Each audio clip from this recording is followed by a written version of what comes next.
The following audiovisual exhibits are pertaining to a special investigation by the FBI, and according to Scotland Yard, any information regarding these events should be directed towards the New York field office of the FBI, Special Agent John Fjord.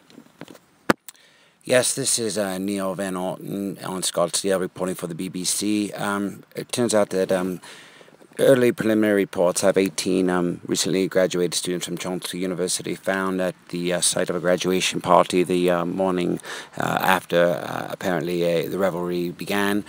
The 18 bodies were found in an extremely degraded state, beyond recognition, burned beyond recognition. This inferno lasted approximately 3.5 hours before firefighters had it under control. It was a 6-alarm fire, and apparently one of the survivors of the grad party, Inferno as it's being called, survived the fire only to have lost his life concurrently by suicide, leaping off of a Manhattan skyscraper in the early morning hours following the soiree. A memorial for the 18 families of the grad party, of those lost in the grad party, Inferno, has been held.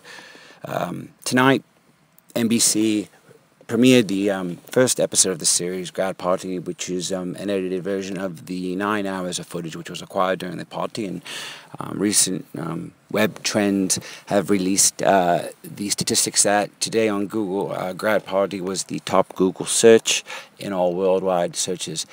A bit of a twist today in the ongoing saga of the grad party. It turns out the dental records of some of the dead individuals have not correlated to their dental records. It's uncertain now what this means.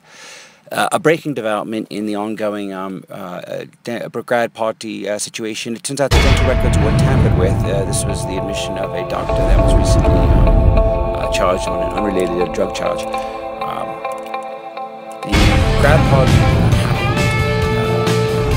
after the final exams, graduation day was held for this small online university called Chomsky University. On day 9 was the graduation party held in the Westchester County of New York State, about 20 minutes outside the city of Manhattan, or the borough of Manhattan rather. The day after the party, or the morning of, a 6-alarm fire erupted, and it took approximately 3.5 hours to put out the raging inferno. On day 33, the FedEx was sent to the Creative Artists Agency, a Hollywood agency, which was sent footage from an anonymous source, apparently, which revealed footage of the last hours of the graduates. On June 3rd, 2012, the night of the party occurred. Following is some footage from exhibit mailed to the agent. I believe his name is Bobby. On record here, it seems to be Bobby Lee of the Creative Artists Agency, who apparently has licensed the footage to Comcast, NBC Universal for broadcast. MSNBC is reporting that one of the victims' father is a South Carolina senator, and he has personally asked the FBI to investigate this. It's uncertain whether arson is at play, although the Westchester Fire Chief has ruled, in fact, that arson is suspected. But it turns out that the father of one of the victims, a South Carolina senator, an incumbent of 33 terms, is ordering an investigation. It's uncertain if it's been a suicide pact, a homicide, or a suicide. The national media here in the United States has actually picked up the story a couple of days after the New York press has covered it extensively. And the funerals today were held on the 7th of June, and a memorial service for all the victims was held, where the president of the university, Abraham Chomsky, the brother of linguist Noam Chomsky, spoke to the families of the victims, as well as the few surviving members who had left the party early.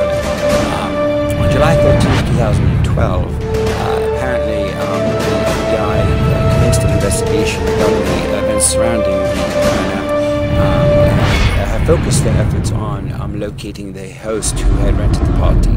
On the 17th of August, the filmmaker was identified and interrogated by the FBI, who had sent the package to the Creative Artists Agency. It's unknown and uncertain the motive or the causation of the footage acquisition.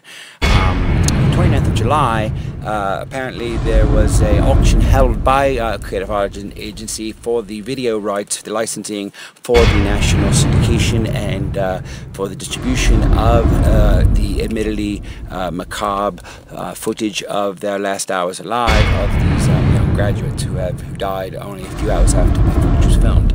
Apparently CNN's reported that NBC is giving all profits from proceeds from the advertising and exhibition of the Grad Party series to the families of victims. There's been a trust fund established for the families of the victims who died in that phase. The media frenzy really began sometime about 2 weeks after the initial funerals. New footage has been sent, and apparently in a breaking story, to the Washington, D.C. FBI field office that sheds new light on the origin of the footage sent to the Creative Arts Agency 2 months earlier. On the 21st of August, the TV series trailer was released by NBC, which reveals some of the scenes of the upcoming series. And the truth was leaked today. Inadvertently, intentionally, we are not sure. It is very preliminary, but apparently the shit has hit the flat screen, so to speak. Because at this moment right now, both CAA and Comcast, NBC Universal are in damage control. This is an FBI notice and intention from Scotland Yard and the Federal Bureau of Investigation